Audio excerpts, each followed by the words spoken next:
So this one, I'm going to show you how to create these little shapes here that you can use for kit bashing relatively fast. And it's actually going to be a 2D image we draw and then work out into these 3D meshes basically. So it's really fun. It's really fast. And we're going to go ahead and jump into that. So all you got to do is like sketch out images like this. It's really nothing for the most part. So let's get into it.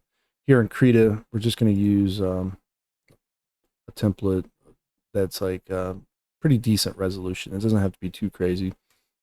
Content, 2 layers, background, white. It's going to be a fill layer. Boom, there you go. All right, now we got that going.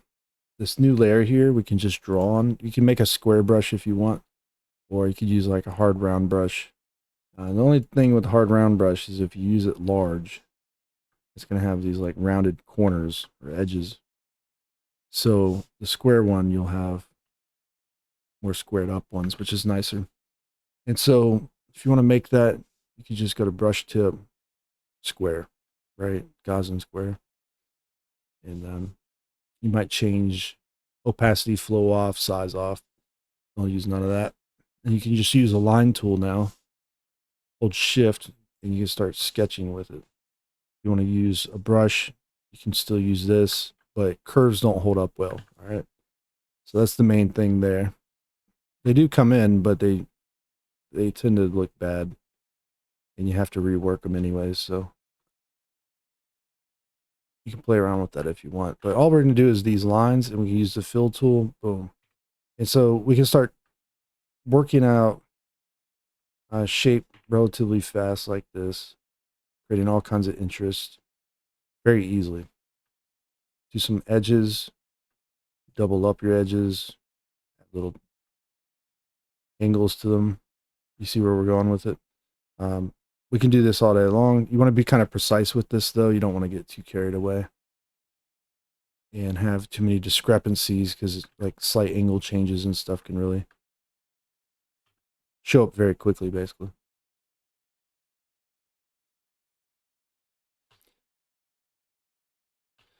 So this is a fun little kind of way of working, I think. And you should enjoy it, actually. It's really not that bad. You could easily do like a whole sheet of this stuff. Before you know it, you'd be done. Like if you spend an hour on something, you could just make all kinds of crazy shapes. You're gonna make hollow shapes. It's fine. You just have to do booleans in order to get them to show up right. Okay.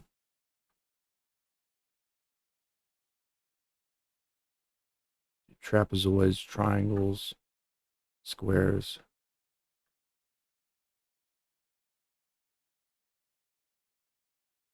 Whatever you think would work for your situation.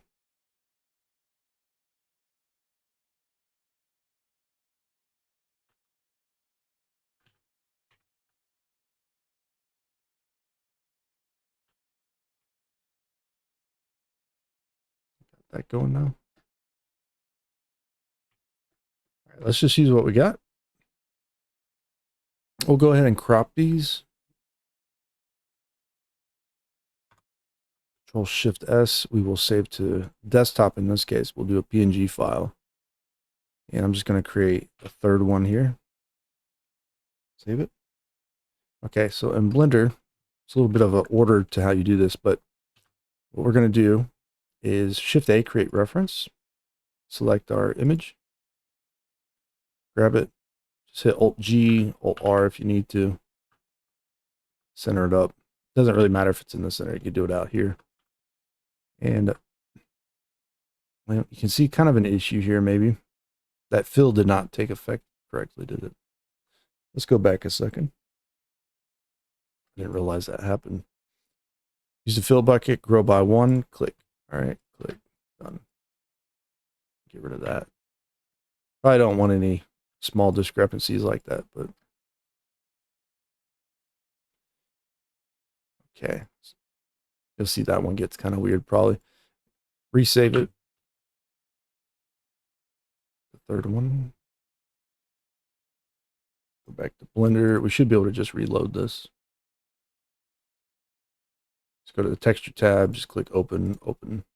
Yeah, refreshes. Okay, cool.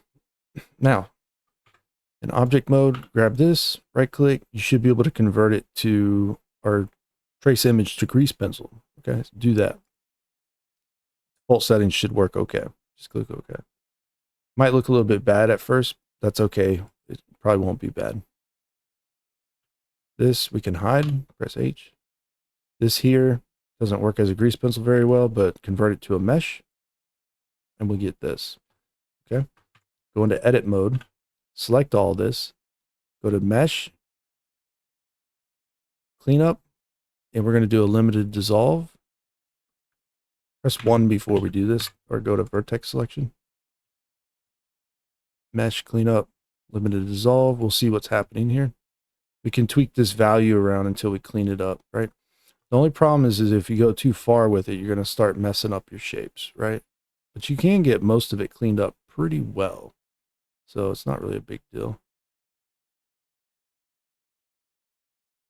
You want to try to get rid of as much as you can. If you have to do things manually still, it's okay. You can go back and just clean a few of them up manually at least. Just get them kind of knocked out. It's a good idea to do that because if you're going to try to work these into modular pieces that work on like the grid, right? You probably don't want to have them with extra verts everywhere and little slight misalignments. And so you would want to polish them and refine them a bit more than likely. Like little areas like this here, like this one. You can just like use machine tools aligned to the right or whatever. Get them all lined up just perfect. Still very fast to go back through and tweak these things and make them happen basically, right? You can see you can just control X them and dissolve. Works out well.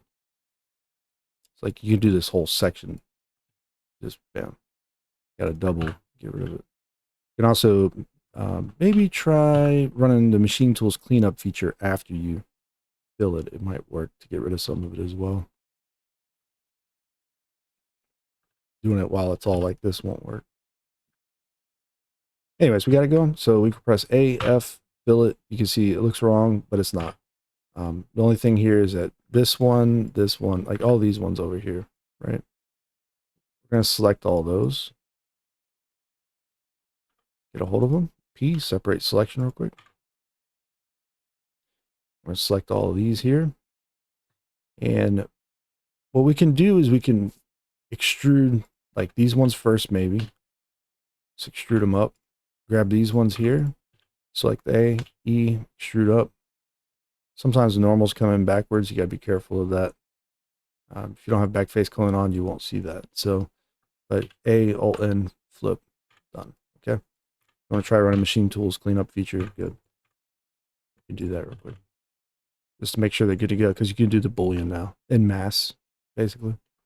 So it's not really that crazy. You just do that. Right click these, convert them to a mesh. If you're done with those, you can delete them or keep them if you want, I guess. But clean it all up. You got all these going. Great. So here's the trick. Select it all in edit mode. P, separate by loose parts. Done. You can see how that works out. And we can give them different heights if we wanted to, so you can make some more bold, whatever. Just go into edit mode with them. Alt Q if you want to switch between them as well.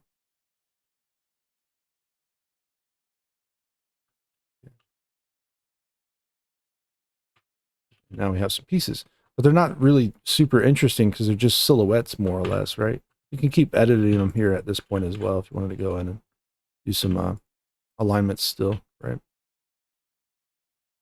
They're not super interesting, so like what gives, right? And here's the thing. You can do booleans and start to add some layering basically, or plane level changes here. So all you got to do, you can use box cutter too. Like if you want to flick on box cutter, if you have it, you can go in and just start dicing them up with more interesting detail. Doing that, right? Or you can just do plain straight out booleans if you don't have it. Take something like maybe this one, duplicate it, Shift D, set it over here, S and Z it, send it into this one. Maybe do something like this.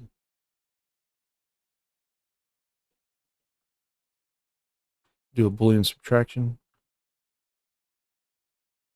All right, so you can make that kind of like that.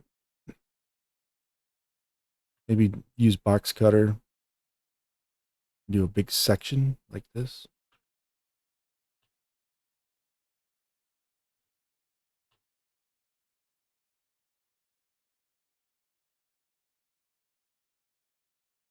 Hit B to do the bevel, Q to do that one.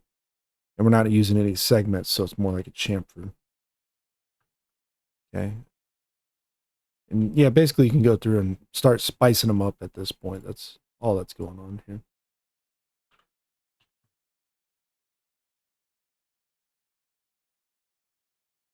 You can also do unions. It's really hard to do a union with these, but if you're just using box cutter, it's easier. QE, go back, maybe grab this, and do a little bevel there at the top on that one. Or chamfer. All right. Way cooler looking, right? Much nicer to look at. You can always grab other ones later on that you've created. Bring them over. And also use these in the process. Or sketch more, basically. So, it's up to you. But you can imprint one to the other. And you can get some cool layering going on like that very fast. Base shape here, I'm going to go ahead and flatten that.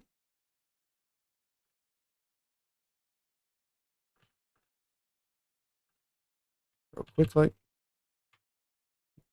Add a little extra interest. You can just do some chamfers. Very easily, right? At the end of the day, this is all mesh, guys. So, like, if you're going to do this, don't be afraid of knife cutting things up. Grab it in the area. Doing like a Control X. Insetting. Doing that, adding bevels, whatever else you want to do, really. I mean, it's just mesh. So, it's not hard to create at all. Super fast. Fun thing to do. If I try to inset this one, yeah, it should go crazy. So what I'm going to do is I'm going to just do a knife cut, KCA, so I can grab these faces and Control X them, just to get rid of that edge there, so I can do my inset now, for the most part, and pull it up a little bit. For whatever reason, you have to do that sometimes in Blender because of the way it figures insets and stuff, but for the most part, I think you get the idea. Pieces like this, if they're aligned like perfectly, what you can do is you just Alt-E, and you can do Extrude Manifold, and maybe push something down like that, okay? You got to do these one at a time, I think. So we do that. We do that. If we want to align them, we can use vertex snapping. Grab this one, press GZ, hold Control, snap to that vertex. So they're in alignment now. They're at the same height. But basically, you know, we can create little parts and pieces like this all day long. Have tons of fun with them, right? Ultimately, that's what it's all about. It's just getting something going that you can work with. Convert them to a mesh if you need to. And you can also try just right-clicking, set origin to geometry. If you don't have any extra verts kind of laying in random wrong areas, you should get a center alignment really easy. And if you want to try to symmetrize things using Mesh Machine, you can do that. Otherwise, you would take an object like this, move it a little bit up, maybe perhaps, and then do symmetrize here. It's more than likely going to be a Z positive to Z negative, so you can do it like that as well. That one's kind of boring. I don't need to do none on it, but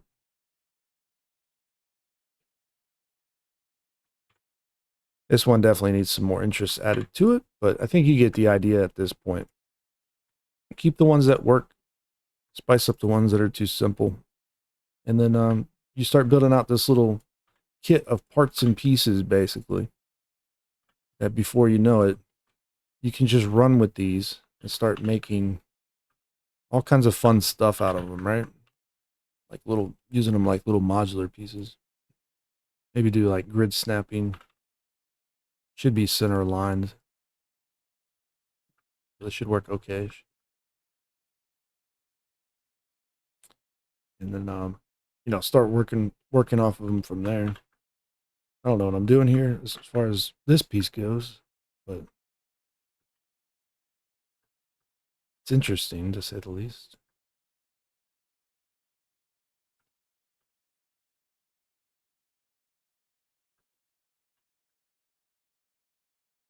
And if you need supporting parts for it, you know, just don't be afraid of creating new meshes. So more like frame structures and things like that.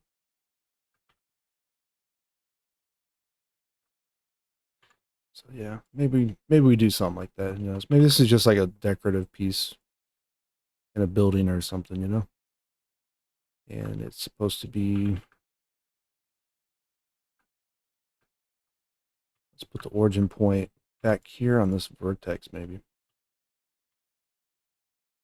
So we can snap it down and duplicate it and rotate it. You can hit Shift D, R, hold Control. Set the amount you want here, like 120 maybe.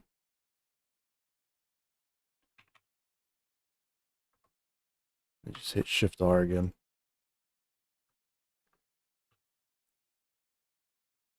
I don't know, maybe you're doing something like that. It's part of like the light fixture or something. I don't know what that piece is, so make it into a light pole of sorts.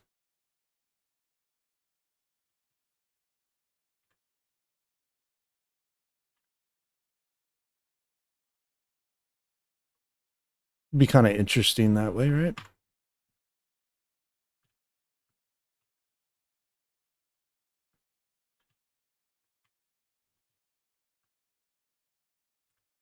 Stay out here. We do.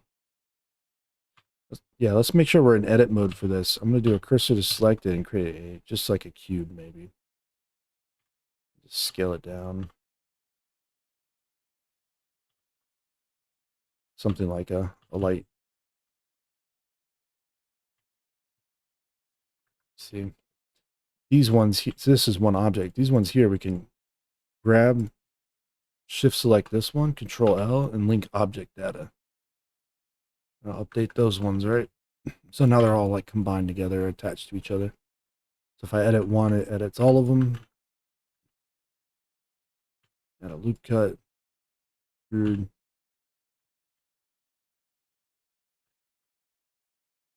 Yeah, maybe do something like that instead, right? If we wanted this one to update too down here, we do the same thing basically. Well, I guess I didn't duplicate it, so we need to put it back down there maybe. But nonetheless, like, yeah, that's kind of how it goes, right? You just start building it up from there. Add additional elements as you see fit. Work it out.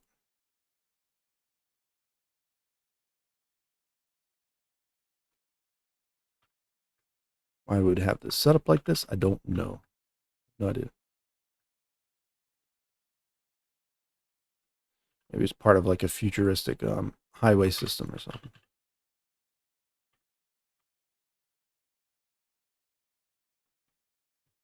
If that was the case, like one road lane here.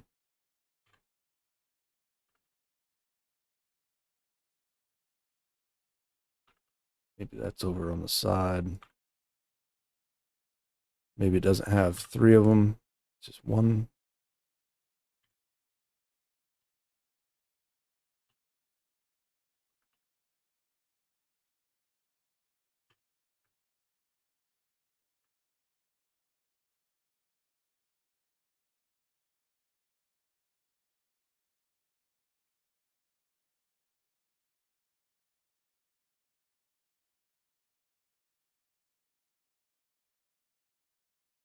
All right. Let's get this on the grid right here.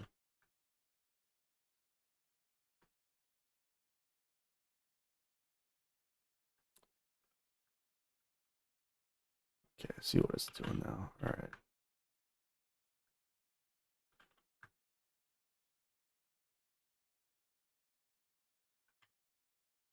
So we'll delete that one.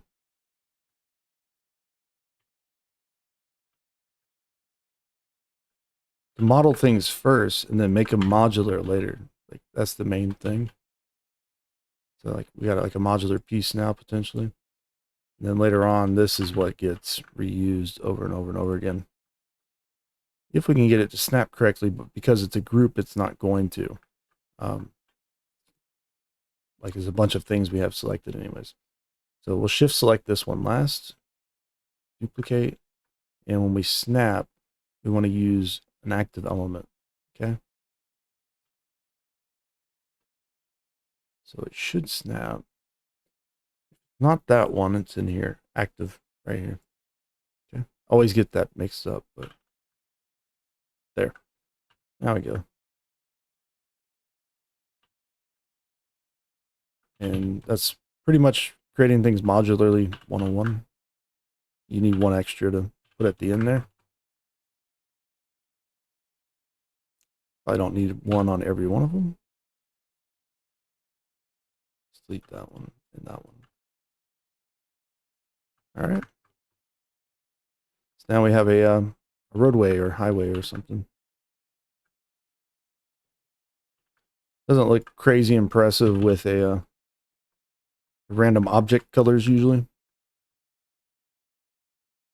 Just turn that on so you guys can identify what's going on here. But yeah, so I mean, once these are textured up, and you texture these, you don't necessarily texture these. You can like this would become part of the kit, possibly, right?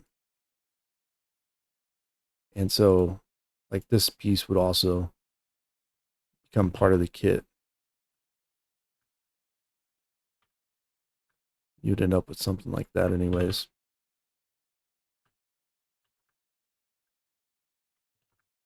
This could be broken down into another modular piece, and we could replace that. But the main thing is that like we'd have like a full looking asset, just like these ones over here. But we would texture these with trims, or you could do high to low bakes, but you might run out of space very quickly. You could do material blending as well.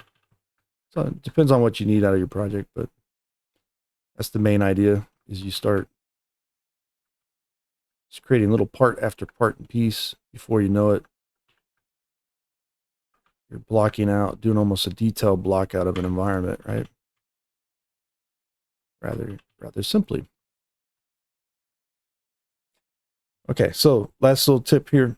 If we have objects like this and we want to use them in more interesting manners, perhaps, you can try running a quad remesh on these. Sometimes it works out, sometimes it doesn't, but shade it auto smooth. You might want to use normal splitting. You can try it with that version, that setup as well, but this one's going to be symmetrical on Z. Apply rotation before you do it, and then remesh. You can see it remeshed just fine for the most part. Might have some errors in here actually that we would have to deal with. Try bumping up the resolution perhaps. You see that fixed it up. So try it low, quad count, high quad count. But the point of this is that I just wanted to prove that, you know, you can make anything out of these. So if you wanted to bend this with like proportional edit, like you can do this kind of stuff with quads, right? And so that relatively simplistic shape becomes really useful. If you want to use a deform modifier or something like that, you could as well. If you want to try to bend from a specific point, you could grab all this,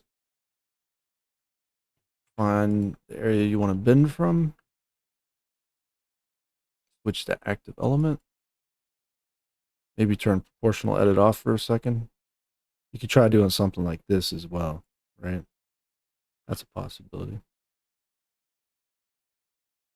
So you can make these even more interesting. Show you another little secret with this one. Ready? Section here. You see to select it with the cursor selector. You can delete it. If these are quads, you should be able to, and they match up with the vertices, you should be able to press Control E and bridge edge loops. add a number of cuts in here. Do things like that too, perhaps, if needed. So that's a really fun one. If you get some kind of setup you really like, you might be able to get away with a limited dissolve on this, but it might not work out too well. So you press X, limit dissolve, type 0.05. See what happens here. Sometimes a bunch of vertices get left over. But in this case, it didn't do too bad, right? So you can add your bend in there that way if you wanted, I guess. One way of doing it. Or you could take a quad mesh and work it back down.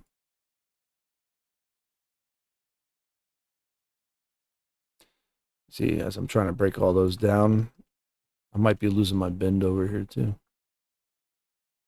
I did maybe a little bit. Looks like a couple of them went away. But yeah, I mean, I guess you could do that if you need to.